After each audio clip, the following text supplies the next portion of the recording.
चुड़ैल दर्जी सास की दो मॉडर्न और एक गंवार चुड़ैल बहू। एक जंगल की और भूत और चुड़ैल की बस्ती बसी थी। वहीं मोहिनी नाम की एक दर्जी सास थी जो कि सबके कपड़े सिला करती थी। उसकी 3 चुड़ैल बहुएं थी। उनमें से शिवानी और सलोनी बेहद मॉडर्न, आज के ख्याल के पहनावा रखने वाली बहुएं थी और सबसे छोटी चुड़ैल बहू मीठी गांव की गंवार थी। मोहिनी चुड़ैल को कपड़े सिलने का बहुत शौक था, इसलिए उसके बहू बेटे मिलकर एक बुटीक खुलवाते हैं। पहले ही दिन काफी लोग मोहिनी चुड़ैल सास से कपड़े सिलवाते हैं। तभी उसकी तीनों चुड़ैल बहुएं उसे खाना देने आती हैं। माँ जी ये लीजिए, मैं आपके लिए ग्रीन टी और सैलेड लेकर आई हूँ, खा लीजिए। और माँ जी और भूख लगे तो ये कॉर्नफ्लेक्स खा लीजिएगा दूध में डालकर शहद के साथ। माँ जी मैं आपके लिए सूजी का हलवा, पूरी और खीर लेकर आई हूँ। बहू ये सब क्या है? सलोनी शिवानी तुम दोनों ये कैसा खाना लेकर आई हो? कौन सा मैक्स दूध में डालकर खाना है? और बहू तू कौन सा चीन टी लेकर आई है? अरे इन सब से तो मेरी भूख शांत होगी ही नहीं। पहली बात सुना है, खाना तो बहुत दूर की बात, एक मेरी मीठी बहू है जो इतना अच्छा लाई है मेरे लिए खीर पूरी हलवा। ओह गॉड माँ जी, आपकी फिक्र करते हैं इसलिए हेल्दी खाना लेकर आए हैं आपके लिए। कॉर्नफ्लेक्स दूध में डालकर खाएंगी ना तो आपको मोटापा नहीं आएगा, ना ही बीपी बढ़ेगा। हाँ जी माँ जी, जेठानी जी बिल्कुल सही कह रही है। ये मीठी का नाम भी खाने का है और लाई भी मीठा है। आपके लिए ये दूध हलवा पूरी खाकर आप मोटी हो जाओगी, आपका कोलेस्ट्रॉल बढ़ जाएगा। क्या क्या क्या? कौन सा कोलगेट बढ़ जाएगा? दीदी उससे तो दांत मांजते हैं। कर दी ना मीठी तूने गवार वाली बात, तो बिल्कुल गवार ही रहोगी। अरे कोलेस्ट्रॉल मतलब तेल की चीज खाने से तबीयत बिगड़ जाएगी। बस बस बहुत हुआ, मुझे अच्छा लगा कि तुम मेरी इतनी फिक्र करती हो, पर ये सब खाकर मेरा तो पेट भरने से रहा। और बहू ये तुमने कैसे कपड़े पहने हैं? मीठी की तरह साड़ी क्यों नहीं पहनी? उसका ब्लाउज देखो पूरे हाथ का है और ये तुमने आधे आधे क्यों पहने? और पेट देखो कितना दिख रहा है। रुको मैं भी तुम्हारे लिए ब्लाउज सिलती हूँ। अरे अरे नहीं माँ जी, इसकी कोई जरूरत नहीं, हम दोनों को ऐसे ही अच्छा लगता है। हाँ माँ जी, पेट का काला तिल दिखता है ना तो सुंदर लगता है, अच्छा लगता है। क्या आते जाते भूत आपकी पतली कमर को देखकर बोलेंगे, ओए होए पतली कमरिया मोरी, हाय हाय तिरछी नजरिया मोरी, हाय हाय। अरे जेठानी जी ये तो नया ट्रेंड चल रहा है ना, मुझे भी कमर मटकानी है। मेरा नाम मीठी है, मीठी 100% सीधी है। उनका नाच गाना देखते देखते मोहिनी चुड़ैल सास अपनी दोनों मॉडर्न बहुओं के लिए संस्कारी वाला ब्लाउज बनाकर तैयार कर लेती हैं और देते हुए कहती हैं, लो अब ये पहन लो, अच्छी लगोगी। माँ जी हमें मीठी की तरह गवार नहीं दिखना, हम मॉडर्न हैं, आजकल की न्यू चुड़ैल बहुएं। उसका ब्लाउज देखो कलाई तक पूरे हाथ का है, तुम्हारे लिए तो बस मैंने बाजू बाजू बनाया है। चलो पहनो। आसपास की चुड़ैल, बिरादरी की चुड़ैल मुझे क्या क्या कहेंगी कि देखो मोहिनी की चुड़ैल बहुओं को ज्यादा ही हवा लग गई है। ओके माँ जी, जिसको जो कहना कहने दीजिए, हम तो अपना फैशन शो करेंगे और चुड़ैल भूतों को जलाएंगे। अब पहनो, मुझे तुम्हारी एक नहीं सुननी। माँ जी हमें नहीं पहननी है ब्लाउज। ठीक है मैं बताती हूँ। ऐसा कहकर चुड़ैल सास एक चुटकी बजाती है और दोनों बहू के ब्लाउज बदल जाते हैं, जिसे देखकर दोनों कहती हैं, माँ जी दिस इज नॉट फेयर, आपने अपनी शक्तियों का गलत इस्तेमाल किया है। शिवानी जेठानी जी, सलोनी जेठानी जी, आप दोनों बहुत अच्छे लग रहे हैं इस ब्लाउज में, ऐसे ही पहना कीजिए। तुम तो चुप रहो, हमें तुम्हारी तरह गवार नहीं बनना। चारों आपस में बहस करने लगती हैं कि 2 चुड़ैलें मोहिनी चुड़ैल दर्जी के पास आती हैं। अरे मोहिनी जी आप तो जानते हैं शादियों का सीजन चल रहा है, क्या कपड़े पहनूं कुछ समझ नहीं आ रहा। ये कपड़ा लेकर आई हूँ, इसका कोई अच्छा सा ड्रेस बना दीजिए जिसे सब देखते ही रह जाए। मेरा भी मोहिनी जी। लहंगा चोली मैं बना देती हूँ, बहुत अच्छा लगेगा और फूल बना दूंगी ब्लाउज पर। माँ जी ये तो पुराना है, अरे इनके लिए कोई गाउन बना दीजिए आप, मॉडर्न लगना चाहिए ना, मॉडर्न जमाना है। मैं तो कहती हूँ हमारे जैसे मॉडर्न ब्लाउज साड़ी पहने जिसमें आपका पेट दिखाए, पीछे से पेट देखे। अरे नहीं नहीं हमें शर्म आएगी। जी बिल्कुल सही कपड़े हैं, लहंगा पहन लीजिए। ठीक है, मीठी ने बिल्कुल सही कहा। मोहिनी जी आप लहंगा बना दीजिए हम दोनों का। आओ नाप ले लो। ऐसा कहकर चुड़ैल सास उन दोनों का नाम ले लेती है और उनके लिए लहंगा चोली बनाने लगती है। इस तरह सास पर बहुत सारे साड़ी ब्लाउज सूट के ऑर्डर आते हैं, जिसे बनाने में मीठी भी मदद करती है। मोहिनी चुड़ैल के सिले हुए कपड़े चुड़ैलों को बहुत पसंद आते हैं। अगले दिन तीनों अपनी सास के पास जाकर कहती हैं, माँ जी मेरे पुराने ब्लाउज खराब हो गए, आप मेरे लिए नया ब्लाउज और सूट सिल दीजिए। और माँ जी हम दोनों के पास भी कुछ खास कपड़े पहनने के लिए नहीं है, तो आप अच्छे से कपड़े सिल देना, हमारे जैसे लोग देखते ही रह जाएं। ठीक है, कल तक का इंतजार करो, तुम तीनों के लिए बढ़िया सा कपड़ा तैयार करती हूँ मैं। अगले दिन चुड़ैल सास तीनों बहुओं के लिए कपड़े बनाकर तैयार करती है और उन्हें देते हुए कहती है, ये लो बहुओं, मीठी बहू, मैंने तुम्हारे लिए ब्लाउज सूट दोनों बनाया है, ये लो। अरे वाह माँ जी, तो बहुत अच्छा लग रहा है। सूट देखकर दोनों मॉडर्न चुड़ैल बहुएं कहती हैं, ओह गॉड माँ जी, आपने क्या बनाया है? आपने हमें कभी सूट पहने हुए देखा है जो हम ये पहने? भैंस की आंख, माँ जी ने सारा मूड खराब कर दिया। मुझे लगा था माँ जी अब तो हमें समझ गई होंगी, हमारे लिए वेस्टर्न ड्रेस तैयार करेंगे, पर नहीं, मुझे कुछ करना पड़ेगा। अब कहाँ है कैंची? ये रही। कैंची लेकर सलोनी चुड़ैल अपनी सास के सिले हुए दोनों सूटों को काट देती है, जिसके बाद वो क्रॉप टॉप बन जाते हैं। दोनों बहुएं चुटकी बजाते ही उस क्रॉप टॉप को पहन लेती हैं और कहती हैं, वाओ, अब ये और भी ज्यादा ब्यूटीफुल लग रहा है। माँ जी, हम इन कपड़ों में कितने खूबसूरत लग रहे हैं, हम मॉडर्न हैं, हमें अम्मा जी मत बनाइए। मैं तो कहती हूँ आपको भी ऐसा ही पहनना चाहिए, पर नहीं। मैं तुम दोनों को कह कर थक गई, और करते करते भी, पर तुम्हें तो अपने मन की ही करनी है तो करो, अब से बोलूंगी ही नहीं। पर हम दोनों को चेंज करने की कोशिश मत करो। कपड़ों में संस्कार झलकते हैं तो बेहद खूबसूरत लगता है, ऐसे आधे अधूरी कपड़े पहनकर खूबसूरती कम हो जाती है। चुड़ैल सास की बातें सुनकर मॉडर्न बहुएं चली जाती हैं। ऐसे ही एक दिन दोनों बहुएं साड़ी में हिल्स पहनकर आती हैं। वहीं गंवार बहू पैरों में जुराब के साथ चप्पल पहनकर जब चलती है तो दोनों उस पर हंसते हुए कहती हैं, ये क्या पागलपंती है गवार वाली मीठी, ये तुमने क्या पहना है? अच्छा है, हमारे घर में कार्टून भी तो होना चाहिए ना, जिसे देखकर हम हंसे। चुड़ैल जेठानी जी, जैसा अच्छा लगा तो मैंने ही पहन लिया। ऐसा कहकर दोनों चुड़ैल बहुएं घूमने चली जाती हैं। अगले दिन सास पर एक बेहद अच्छे कपड़े सिलने का ऑर्डर आता है। तभी सास दुविधा में होती है। वहीं मौजूद तीनों बहुएं कहती हैं, माँ जी, आजकल के जो नए लहंगे ज्यादा घर वाले, वो बना दो, अब ग्राहक को पसंद आएगा। नहीं माँ जी, आप कुछ ऐसा बनाइए जो क्लाइंट को पसंद आए, और वो हमारी तरह ही मॉडर्न है। हाँ बहू, तुम बिल्कुल ठीक कहती हो। माँ जी, ऑफ शोल्डर के साथ आजकल लुंगी चली है, वेस्टर्न ड्रेस में वही बना दीजिए आप। पर बहू, उसने कहा था ट्रेडिशनल जरूर रखना। माँ जी आइडिया, क्यों ना हम इन कपड़ों के साथ ट्रेडिशनल गहने उनको पहना दे, जिससे वो बहुत अच्छी लगेंगी। अरे ये तो बहुत अच्छी तरकीब है, उन्हें जरूर पसंद आएगी। ऐसा कहकर दर्जी चुड़ैल सास उस कपड़े को अपनी तीनों बहुओं की मदद से बनाकर तैयार कर लेती है। तभी मोनिका चुड़ैल आकर कहती है, बन गई मेरी ड्रेस?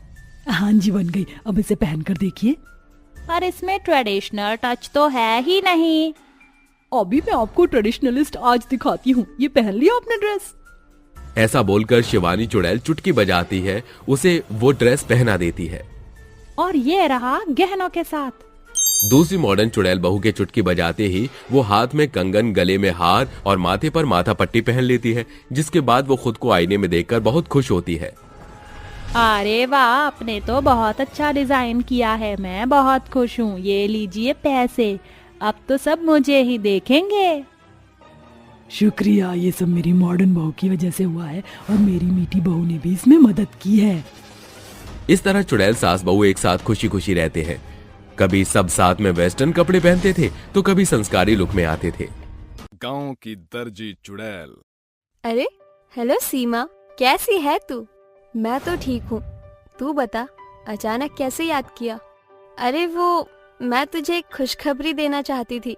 वो क्या है ना, 1 हफ्ते बाद मेरी शादी है, तो मैं तुझे बुलाना चाहती हूँ। टाइम से आ जाइयो, और माफ कर दे कि मैं तुझे पहले नहीं बता पाई। यार तू मेरे साथ ऐसा कैसे कर सकती है? मैं तो तेरी बेस्ट फ्रेंड हूँ, तुझे थोड़े दिन पहले बताना चाहिए था ना। और वैसे भी तुझे तो पता है गांव में अर्जेंट कपड़े सिलवाना कितना मुश्किल है। अरे सीमा यार, सॉरी ना, शादी की तैयारी में ध्यान नहीं रहा, वरना तुझे जल्दी बता देती। और हाँ, मेरी शादी में पटोला बनकर आइयो, जल्दी से कपड़े सिलवाने डाल दे आज ही।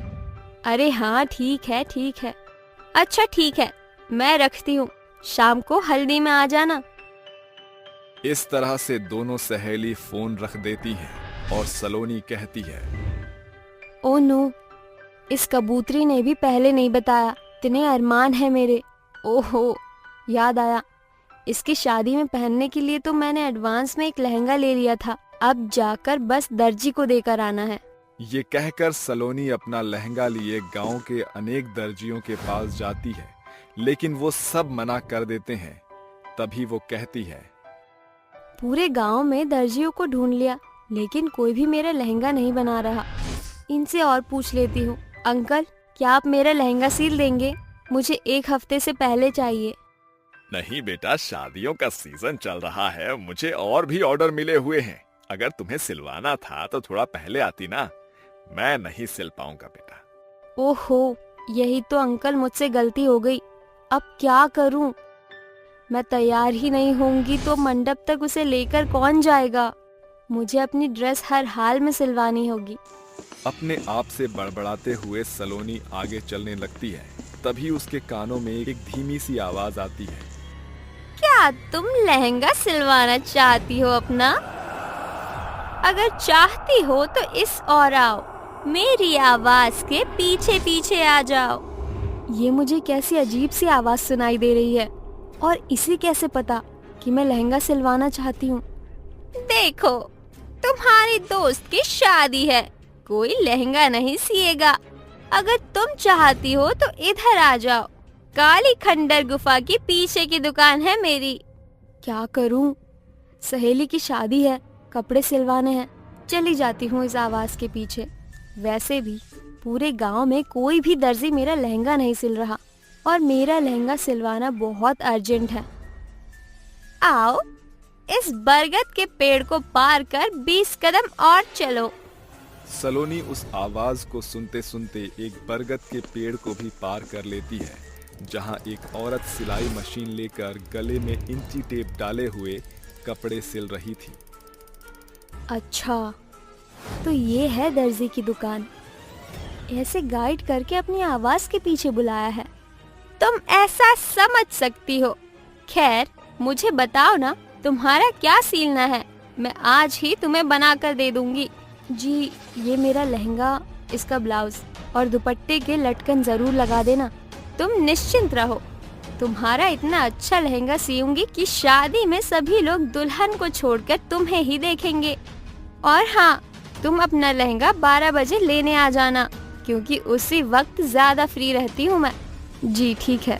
तभी वो औरत उसका नाप ले लेती है और घर जाकर सलोनी शाम को उसके हल्दी फंक्शन में जाने के लिए तैयार हो जाती है, और उसके फंक्शन में जाकर उसे हल्दी लगाती है और नाच गाना करती है। उसके हल्दी में रात को इतना समय लग जाता है कि घड़ी में 11:30 हो रहे थे।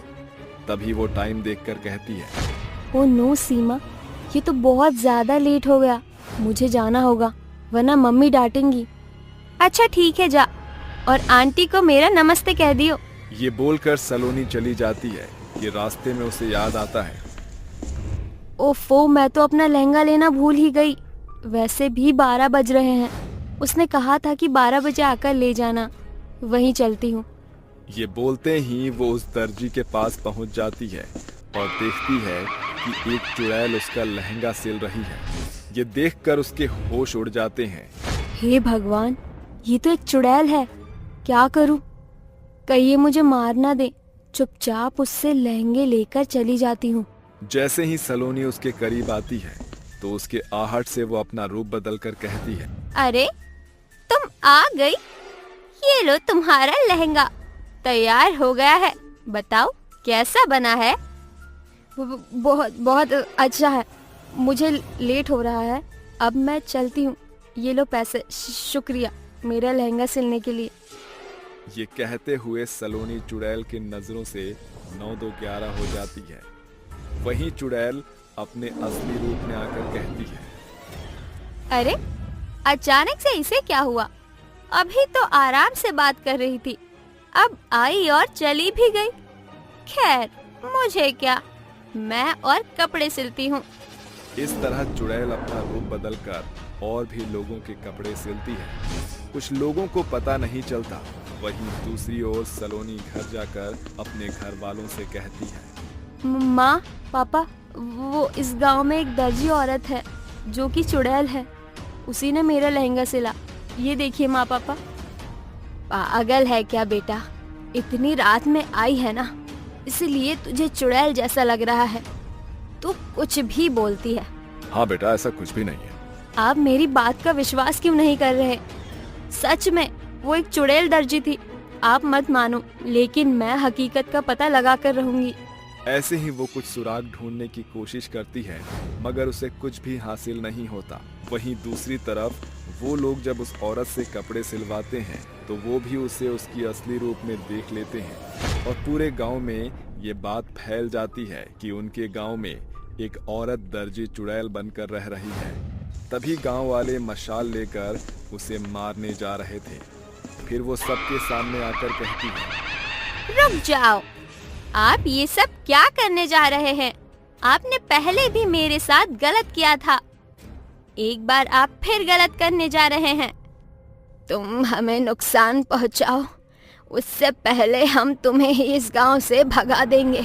पर उससे पहले ये बताओ कि तुम हमारे गांव में दर्जी बनकर काहे रह रही हो? दर्जी मैं अपनी इच्छा से नहीं, आप लोगों की जरूरत से बनी हूँ। कुछ लोगों को दर्जी की जरूरत थी, इसीलिए मैंने दर्जी का काम किया।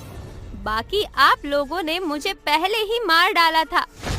याद है, मैं वही कुमकुम हूँ जिसके प्यार को आपने हमेशा के लिए दूर कर दिया कुछ समय पहले। कुमकुम विराट नाम के लड़के से बहुत प्यार करती थी। सुबह मिलना मुमकिन नहीं था, इसलिए वो दोनों रात में एक दूसरे से मिलते हैं और जब गांव वालों को उनकी खबर होती है तो वो मशाल लेकर उन दोनों को अलग कर देते हैं। छोड़ो, आप गांव वाले हम दोनों को ऐसे जुदा नहीं कर सकते। ए लड़की, क्या तुझे पता है इस गांव में प्यार करना गुनाह है? अब तुम दोनों को इस गुनाह की सजा मिलेगी। मार डालो इन्हें। भगवान के लिए हम दोनों को छोड़ दीजिए, आप ऐसा नहीं कर सकते। प्लीज हम दोनों को छोड़ दीजिए। कोई उनकी बात नहीं सुनता और दोनों को तलवार से मारकर अलग अलग जगह दफना देते हैं। उसके बाद मेरा विराट तो चला गया, लेकिन उसके प्यार में मेरी आत्मा भटक रही है। आज तक किसी भी गांव वाले को कोई नुकसान नहीं पहुंचाया है, जबकि आप लोगों ने ही मुझे और मेरे प्यार को मार डाला। मैं किसी से कुछ नहीं चाहती। अगर आप चाहते हैं कि मैं इस गांव से चली जाऊं, तो आप मेरी गड़ी हुई लाश को निकालकर उसका अच्छे से अंतिम संस्कार कर दीजिए, ताकि मैं भी चली जाऊं अपने विराट के पास। अरे बेटा, हमें माफ कर दो, हमने तुम्हें गलत समझा, पर कुछ गांव वालों ने ही तुम्हारे साथ बहुत गलत किया। उसके लिए हम तुमसे माफी मांगते हैं। सबको प्यार करने का अधिकार होता है, पर अब तुम निश्चिंत रहो। हमें माफ कर दो कुमकुम, हम तुम्हारा अच्छे से अंतिम संस्कार करेंगे। आपका बहुत बहुत शुक्रिया जो आप मेरे लिए इतना कर देंगे। ये कहते ही सभी गांव वाले कुमकुम चुड़ैल से माफी मांगते हैं और अगले ही दिन उसकी लाश को निकालकर उसका पूरी विधि विधान के साथ अंतिम संस्कार कर देते हैं, जिससे उसकी आत्मा को शांति मिल जाती है। इसके बाद गांव वाले भी बिना किसी डर के खुशी खुशी से रहने लगते हैं। रात का समय था, चारों तरफ संगीत का माहौल था, क्योंकि गांव की एक लड़की संगीता की शादी थी। सभी लोग बहुत खुश थे और आज मेहंदी वाली रस्म हो रही थी। संगीता की सभी बहनें और उसकी दोस्त उसके लिए एक प्यारा सा नृत्य कर रही थी और दो लड़कियां संगीता के हाथों में मेहंदी लगा रही थीं। तभी उनमें से एक काजल नाम की लड़की कहती है, संगीता दीदी, आपके घर में टॉयलेट कहाँ पर है? मुझे जरा फ्रेश होकर आना है। काजल, तुम रसोई के बराबर में जो सीढ़ियाँ हैं उनके ऊपर चढ़ते हुए सीधा ऊपर छत पर पहुँच जाना, वहीं पर टॉयलेट बना हुआ है। काजल फ्रेश होने के लिए चली जाती है। जैसे ही वो छत पर पहुंचती है, वहाँ एक लड़की कोने में चुपचाप खड़ी होती है। तभी काजल उससे पूछती है, क्या हुआ? तुम यहाँ चुपचाप क्यों खड़ी हो? कोई परेशानी है? सब लोग नीचे एंजॉय कर रहे हैं, लेकिन तुम चुपचाप छत पर खड़ी हो। अगर कोई परेशानी है तो तुम मुझे बता सकती हो। तभी वो लड़की बहुत ही अजीब और डरावनी आवाज में हंसने लगती है, जिसके बाद वो हंसते हुए कहती है, मुझे परेशानी तो तुझसे ही है। अब बता, मेरी परेशानी दूर करने के लिए तू अपने आप का क्या करेगी? काजल घबराने लगती है और घबराते हुए उससे पूछती है, मतलब क्या है तुम्हारी बातों का? तुम क्या कहना क्या चाहती हो? तभी वो लड़की एक बहुत ही भयानक चुड़ैल में बदल जाती है, जिसके बाद काजल उसे देखकर बहुत डर जाती है और वहां से भागने की कोशिश करती है। लेकिन इतने में वो भयानक चुड़ैल काजल को अपने लंबे लंबे हाथों से पकड़ लेती है और काजल के अंदर घुस जाती है, जिसके बाद काजल की आंखें लाल हो जाती हैं और वो वापस से मेहंदी की रस्म में पहुंच जाती है। उसे देखकर संगीता कहती है, अरे काजल, अभी तो तू गई थी और इतनी जल्दी आ भी गई। अरे सही से फ्रेश होकर आई भी है या फिर बस टॉयलेट की शक्ल देखने गई थी? तुझे उससे क्या मतलब, तू अपनी मेहंदी लगवा। यह कहकर चुड़ैल काजल मेहंदी की कीप उठाती है और संगीता के हाथों में लगाने लगती है।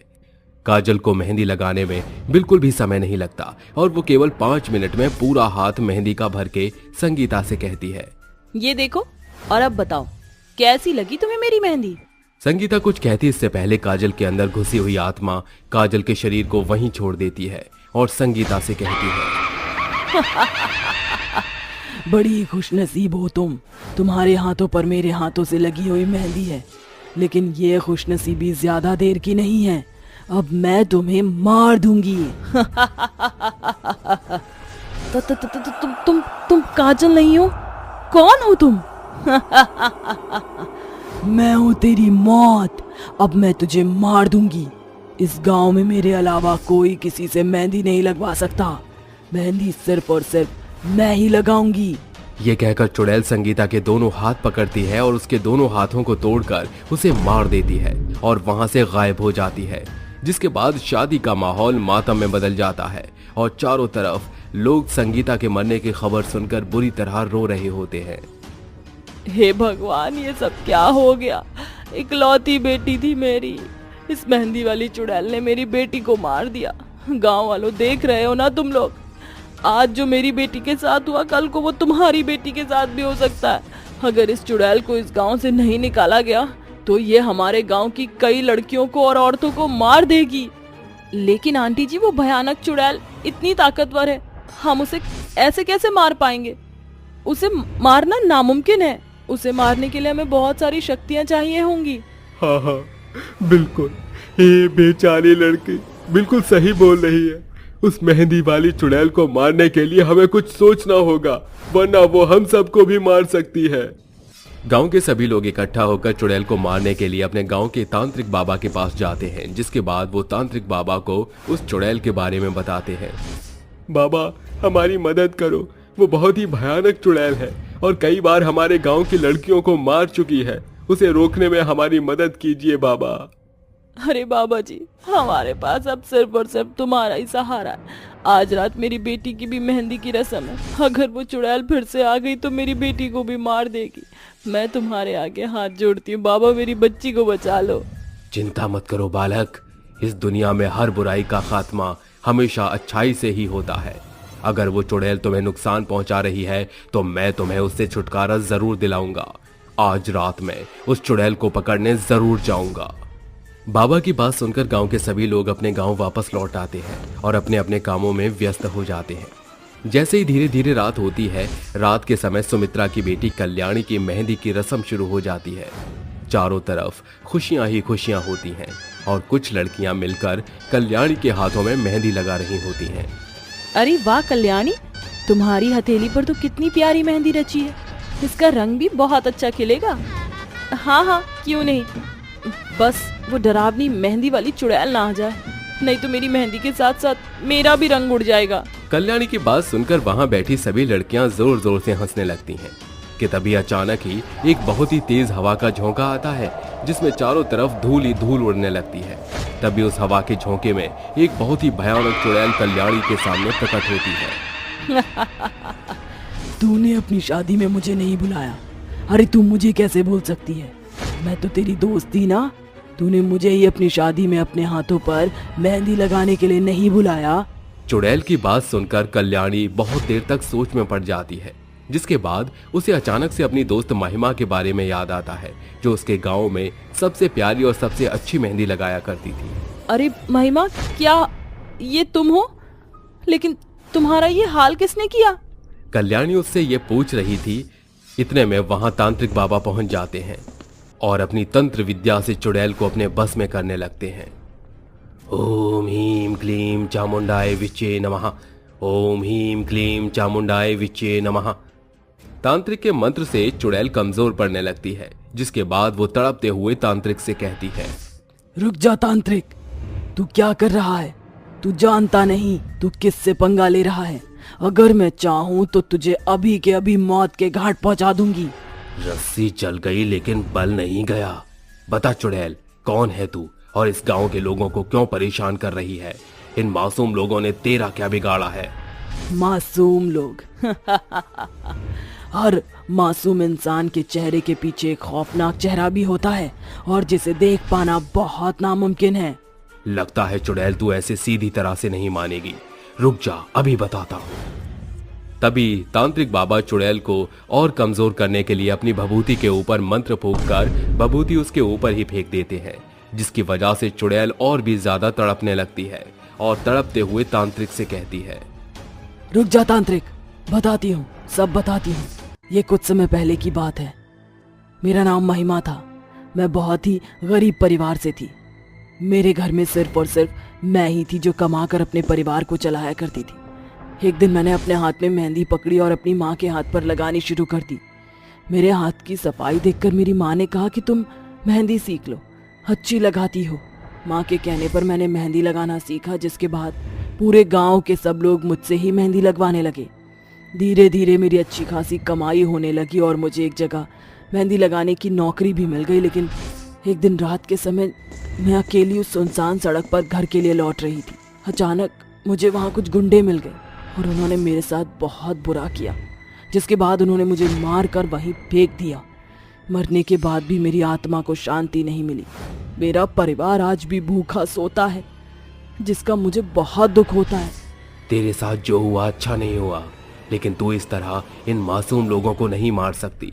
देख चुड़ैल, यहाँ से हमेशा हमेशा के लिए चली जा, इसी में सबकी भलाई है। चली जाऊंगी, लेकिन जाने से पहले मेरी एक आखिरी इच्छा है। मैं अपने गांव की सभी औरतों के हाथों पर मेहंदी लगाना चाहती हूँ और ये काम मैं फ्री में नहीं करूंगी, पैसों में करूंगी और उन पैसों को मैं अपने परिवार वालों को दे दूंगी ताकि वो अपने लिए कोई कमाने का जरिया खोल सके। ठीक है चुड़ैल, जैसा तू चाहती है बिल्कुल वैसा ही होगा। इस गांव की हर एक औरत तुझसे ही मेहंदी जरूर लगवाएगी। जैसा कि तांत्रिक बाबा कहते हैं, वो गांव की सभी औरतों को इकट्ठा करके चुड़ैल के पास एक लाइन बनवा देते हैं, जिसके बाद चुड़ैल एक एक करके गांव की औरतों को मेहंदी लगाने लगती है और पैसे इकट्ठे करने लगती है। जैसे वो ढेर सारे पैसे इकट्ठे कर लेती है, वो उन पैसों को अपने घर के दरवाजे के बाहर रखकर वहां से हमेशा हमेशा के लिए गायब हो जाती है। गांव की चुड़ैल मनिहारन। सुलोचना एक बेहद मशहूर कांच की लाख की रंग बिरंगी चूड़ी बेचने वाली औरत थी, जिसकी पीठ पर एक कुबड़ निकला था। उसके पति रामवीर के पास कोई काम नहीं था, इसलिए सुलोचना की चूड़ियों के व्यापार से ही घर का खर्चा चलता था। ऐसे ही एक दिन परेशानी के चलते रामवीर को दिल का दौरा पड़ता है और आकस्मिक उसकी मौत हो जाती है, जिससे सुलोचना टूट जाती है और कहती है, अजी आप मुझे छोड़कर क्यों गए? अब मैं आपके बिना कैसे रहूंगी? मेरा तो जीवन ही व्यर्थ हो गया। बेटा तुम परेशान मत हो, जिंदगी में तो ये सब होता रहता है। तुम जो करती हो वही करो। ये तो विधि का विधान था जो उसे एकदम से ले गया। आप सही कह रही हैं, पर मैं जिसके लिए जी रही थी वो तो है ही नहीं। अरे ये कुबड़ी का पति कैसे खत्म हो गया? पता नहीं, ये तो मुझे बता रहे थे कि रास्ते में अचानक से दिल का दौरा पड़ा और खत्म हो गया। अरे रामवीर तो राम जी को प्यारा हो गया। अब बिन पति कैसे काम करेगी ये कुबड़ी? पता नहीं कैसे करेगी ये कुबड़। खैर हमें क्या। अरे तुम दोनों ये कैसी बातें कर रही हो? सुलोचना नाम है उसका, ये कुबड़ क्या लगा रखा है? तमीज से बोलो, नहीं तो चुप रहो। आंटी अब जो होगा वही बोलेंगे ना। इनके अंतिम संस्कार का वक्त हो गया, कृपया करके कोई इन्हें कंधा दे दीजिए। भीमा, मोहन, आओ रामवीर को ले चलें। ये क्या कर रहे हो आप? मत जाओ आप इसके साथ। और हाँ मोहन जी, आप भी नहीं जाएंगे। पता नहीं उसको छूने से आप बीमार हो जाओगे तो। तुम दोनों पागल हो गई हो क्या? अरे किसी के दुखी वक्त में तो साथ दे दो ना। खुद करोगी ना मुझे जाने दोगी? हटो यहाँ से, चलो चारो। काशी की बात सुनकर गांव के आदमी रामवीर को कंधा दे देते हैं। सुलोचना का बहुत बुरा हाल हो गया था। वक्त बीतता है, सुलोचना पति के जाने के बाद फिर से चूड़ियों का काम शुरू कर देती है और बनाने लगती है। धीरे धीरे लोग उसके पास आते हैं। ऐसे ही एक दिन रमा और कांता चूड़ी लेने आती है। अरे ओ कुबड़ी, सुलोचना जरा मुझे लाख की हरे रंग की चूड़ी दिखाना, और मुझे गुलाबी धारी वाली कांच की। जी ये लीजिए। अच्छा दीदी, मैं आपको कुछ बोलूं? आप ये कुबड़ी मत बोला करिए ना, सुनने में अच्छा नहीं लगता। अच्छा, तो रूप की रानी बोले क्या तुझे? कुबड़ी है तो कुबड़ी ही बोलेंगे ना। अरे चल चल, ये ले पकड़ अपने पैसे, बड़ा आई हमें सिखाने वाली। दोनों हमेशा की तरह उसे कुबड़ी कहकर चली जाती। इस बात से सुलोचना के मन को बहुत ठेस पहुंचती है। वहीं दूसरी ओर लोग सुलोचना की चूड़ियां दूर दूर से लेने आते थे। शाम के समय बाहर के 2 टूरिस्ट औरतें उसके पास आकर कहती हैं, हे, मैंने आपके बारे में बहुत सुना है, ये ब्यूटीफुल बैंगल्स मिल सकते हैं? I loved it. जी ये लीजिए, और चूड़ियां देखिए, लगता है आपको ये चूड़ियां बहुत पसंद है शायद। Yes yes, this bangles and that one yellow orange. जी मुझे समझ नहीं आया, आप खुद ही ले लीजिए इन चूड़ियों में से। ये दोनों अपनी मर्जी से जो कलर्स, योर गुलाबी, पिंक, ऑरेंज, यू उठा लो। दोनों ही एक दूसरे की बात समझने की कोशिश करते हैं और अपने मनपसंद चूड़ी को लेने के बाद दोनों टूरिस्ट वहां से उसकी बहुत सारी चूड़ियां लेकर चली जाती हैं। ऐसे ही शाम को मौसम बहुत खराब हो गया, इतना कि गांव में कुछ जगहों पर पानी भर गया। वहीं सुलोचना के घर के बाहर के खंबे से बारिश के कारण चिंगारी आ रही थी। तभी चिंगारी निकलने से उसकी झोपड़ी में आग लग जाती है, जो धीरे धीरे फैल जाती है। सुलोचना चूड़ियां बनाने में इतनी व्यस्त थी कि उसे बढ़ती आग का होश नहीं रहता। तभी आसपास के लोग निकल कर आते हैं, उसे बचाने की कोशिश करते हैं। तभी उनकी बीवियां रमा, कांता फिर से आती हैं। अरे भाई लोग जल्दी आओ, कहीं सुलोचना बेचारी इस आग में झुलस न जाए, वो कैसे बाहर निकलेगी। अरे चलो आग बुझाते हैं और उसे लेकर आते हैं। हाँ चलो चलो। आपका दिमाग खराब हो गया है क्या? देख नहीं रहे कितनी आग लग गई है? कहीं आपको कुछ हो गया, जल गए तो? पर भाभी, अगर हम नहीं गए तो उसके लग जाएगी। रहने दो, कोई जरूरत नहीं। तुम्हें अपनी जान प्यारी नहीं है? किसी को भी जाने की जरूरत नहीं है। और वैसे भी ये खंबा हिल रहा है, कहीं गिर गया तुम लोगों पर? कोई जरूरत नहीं है, वो खुद आ जाएगी, इतने हाथ पैर हैं उसके। कोई है, मुझे बचा लीजिए, यहाँ बहुत तेज आग लग गई है। कांता दीदी, रमा दीदी, मुनेश भाई, काशी, मोहन भाई, बचा लो। सुलोचना सबको बचाने के लिए आवाज लगाती है, पर कोई भी उसे बचाने नहीं आता। वहीं गांव की औरतें अपने पति का हाथ पकड़ लेती हैं और उन्हें जाने नहीं देती। इतने में वो बिजली का खंबा उसकी झोपड़ी पर गिर जाता है, जिससे उसी क्षण सुलोचना की मृत्यु हो जाती है। तुरंत ही वो एक डरावनी चुड़ैल बन जाती है और कहती है, गाँव वालों, तुम सब बुत बनकर सब देखते रहे ना, कोई मुझे बचाने नहीं आया। इतनी आवाज लगाने पर भी, और मैं तुम्हें जिंदा नहीं छोड़ूंगी, मार डालूंगी एक एक को। ये बोलते ही चुड़ैल खुद को एक सुंदर औरत में बदल देती है, जिसके बाद उसका कुबड़ भी गायब हो जाता है और अपनी बनी चूड़ियों को एक ठेले पर लेकर गली गली चूड़ियां बेचने लगती हैं। चूड़ी ले लो, चूड़ी, रंग बिरंगी चूड़ी ले लो, हरी, नीली, पीली, गुलाबी, लच्छा चूड़ी ले लो, कट वाली चूड़ी ले लो चूड़ी ले लो। अरे जरा मुझे ये लाल चूड़ी देना। अरे लीजिए लीजिए, खास तपा कर बनाया है। अरे ये तो मुझ पर चढ़ ही नहीं रही, लाइए मैं आपको पहना देती हूँ। सब दिख रहा है मैं तेरा क्या हाल करती हूँ। तूने मुझे बहुत कुबड़ी बोला था ना, तू भी ऐसे ही बन जाएगी। इस तरह चुड़ैल रमा को अपने हाथ से चूड़ी पहना देती है, जिसके बाद उसका कुबड़ निकल जाता है और वो घर चली जाती है। तभी रास्ते में उसे कांता मिलती है और कहती है, अरे अरे रमा, तेरी पीठ पर क्या हो गया? अचानक कुबड़ कैसे निकल आया? क्या बकवास कर रही है? ऐसे कैसे हो सकता है? तभी रमा अपनी पीठ छूकर देखती है तो उसे कुबड़ महसूस होता है। ये देखकर वो रोती है। हाय रब्बा, बनाइए, मुझे कैसे हो गया? अब मैं अपने पति को क्या मुंह दिखाऊंगी? सब मुझे भी कुबड़ कुबड़ बोलेंगे। तू परेशान हो तो डॉक्टर को दिखा दियो। रोते हुए रमा अपने घर जाती है तो उसका पति बोलता है, अरे देख लिया भगवान, जो दूसरों का ऐसे बोलते हैं, एक दिन उसी के साथ ये सब हो जाता है। तुम सुलोचना को ऐसे ही बोलती थी ना, देखो भगवान ने तुम्हारे साथ क्या किया। मोहन जी, मुझसे गलती हो गई। काश मैंने सुलोचना को ऐसा ना बोला होता तो आज मेरे साथ ये नहीं होता। मैं बहुत पछता रही हूँ और कितनी गंदी लग रही हूँ। इसी तरह चुड़ैल किसी के पति को मार देती है तो उन औरतों को चूड़ी पहनाकर कुबड़ बना देती है। जगह जगह गाँव में ये सारी बातें होने लगती है। तभी कांता भी उससे चूड़ी खरीदती है और जब कांता भी कुबड़ बन जाती है तो चुड़ैल अपने रोज असली रूप में आकर कहती है, देख कांता, आखिर तू भी ऐसी हो गई ना, बहुत बोलती थी ना तू भी मुझे कुबड़ी कुबड़ी। अब सारे लोग तुझे इसी नाम से बुलाया करेंगे। सुलोचना, मुझे माफ कर दो, अपनी गलती का एहसास हो गया मुझे। तुम्हें ऐसा नहीं कहना चाहिए था। देखो सुलोचना, मैं तुमसे माफी मांगता हूँ। उसे अपनी गलतियों का पछतावा हो गया है। तुमसे विनती करता हूँ उसके कुबड़ को गायब कर दो। हाँ हाँ सुलोचना प्लीज कर दो, मुझे भी सुलोचना माफ कर दो। आज के बाद मैं ऐसा किसी को नहीं कहूँगी। ठीक है, अगर तुम अपनी गलती का एहसास हो गया है तो अच्छी बात है। कुछ ही दिन में तुम सब पहले जैसी वापस हो जाओगी। लेकिन अगर तुम फिर किसी को ऐसे कहती हो तो याद रखना, वापस तुम कुबड़ वाली ही बन जाओगी। इस तरह चुड़ैल गायब हो जाती है। रेल पटरी, चुड़ैल और भूतिया हाथी। रात के 12 बजे एक बड़ा सा भूतिया हाथी अपनी पीठ पर डरावनी चुड़ैल को बिठाए एक रेल पटरी पर चल रहा था।